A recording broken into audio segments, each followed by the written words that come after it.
Hello friends, welcome to my class. Now I am going to explain the parallelogram law special cases.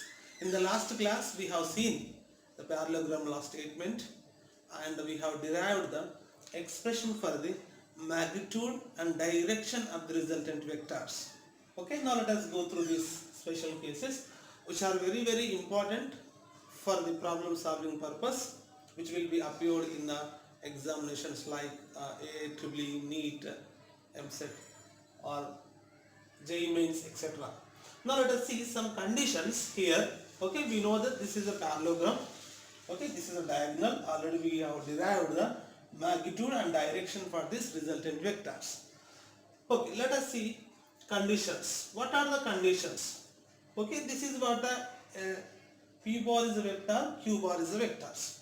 Okay, vector nothing but which is having magnitude and direction. So here I am taking P is less than Q. Okay, what is P? P nothing but only magnitude of the P bar vector. Q nothing but only magnitude of the Q bar vectors. Okay, otherwise we can say it as length of the vector. Okay, if the magnitude of the P bar vector is less than the magnitude of the Q bar vectors, then alpha greater than beta. Here alpha nothing but this is the angle between the initial vector to the resultant vectors. This is the angle between the resultant vector to the final vector. Okay, if this length, if P bar's vector's length is less, then alpha will be more than this one. That is the first condition. You need to follow it. Okay, and second one is if this P bar, if the P bar nothing but vectors, okay, whose magnitude is very more, that is P greater than Q, then this alpha is less than beta. Alpha is less than beta. Nothing but we can understand the angle between the resultant vector to the vector that may be initial or final.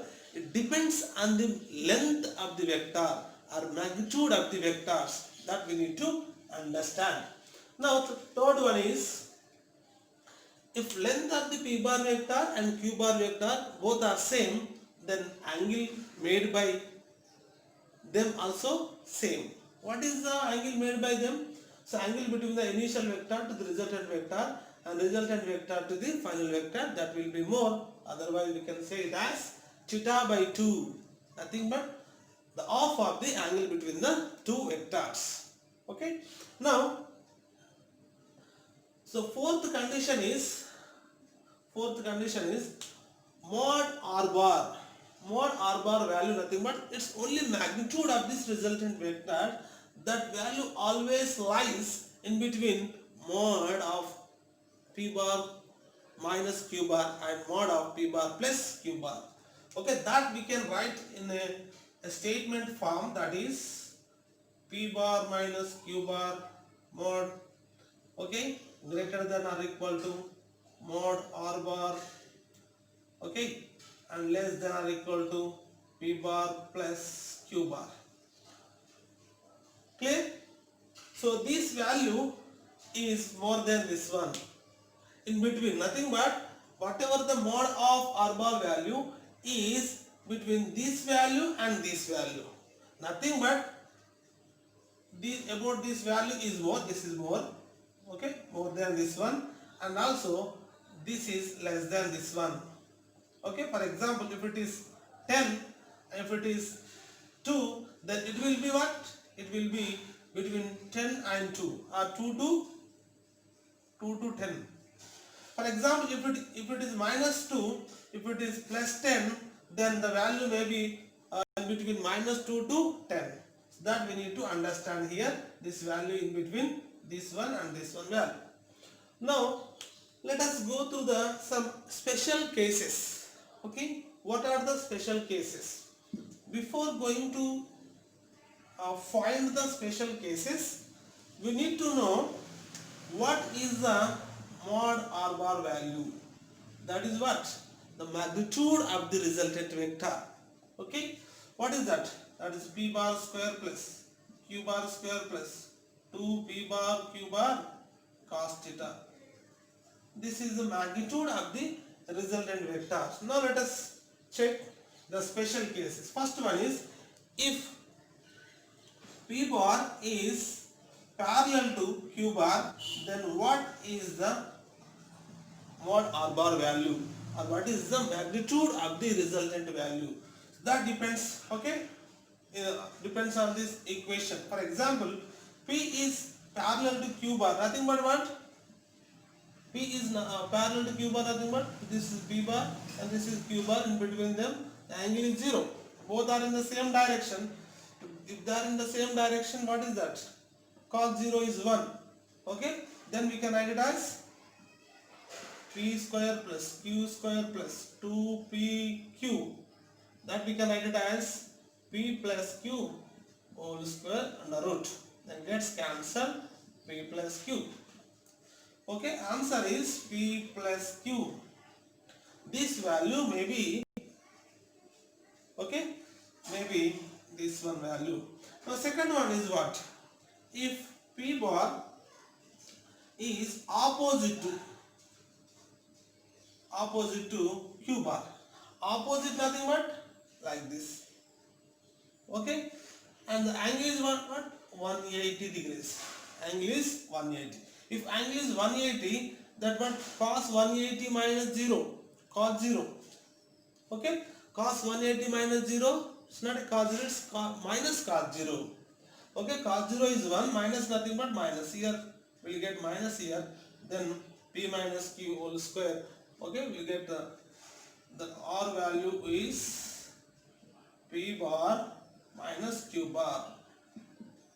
Okay, so this is the answer. Next, third one is, if P bar is perpendicular to Q bar, then what is the value of the R bar? What is the value of the R bar? Nothing but perpendicular, nothing but what? Both are in normal to each other. If it is P bar, this is Q bar, consider. Theta is 90, cos 90 is 0. This total term becomes 0. Remaining is this one. That is square root of P bar square plus Q bar square. Clear? Now the fourth one is, if P equal to Q, then what is the R bar value? Mod R bar. If the only magnitude of the P bar vector and Q bar vector, magnitude of the Q bar vector is same. Okay, both are same. So if both are same, nothing but instead of Q we can write P, or instead of P we can write Q.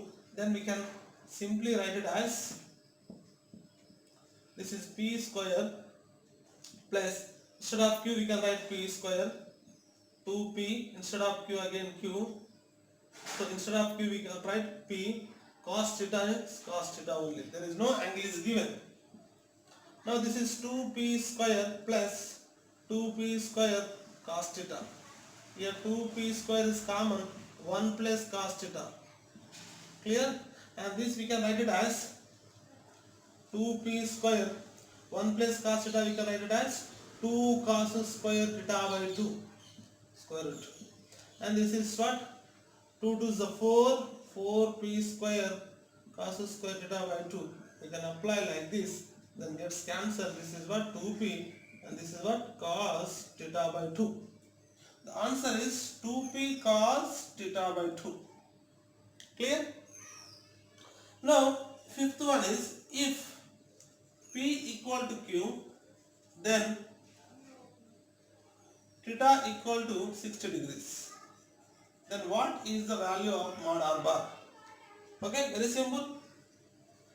Whatever we got the answer, this one, this is very important to do the many problems based on this. Okay, that is 2P cos theta by 2. Listen to me very carefully. Here P equal to Q.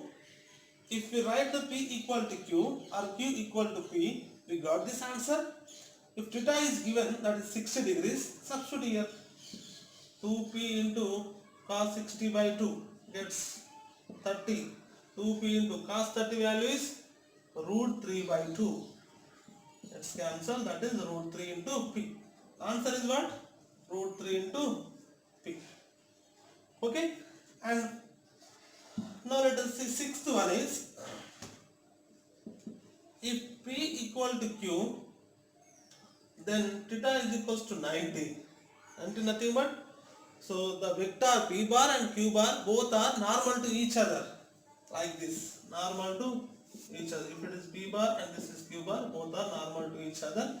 So but the condition is p is given is equals to q. So if p is equals to q, this is the condition, that is what, 2p cos theta by 2.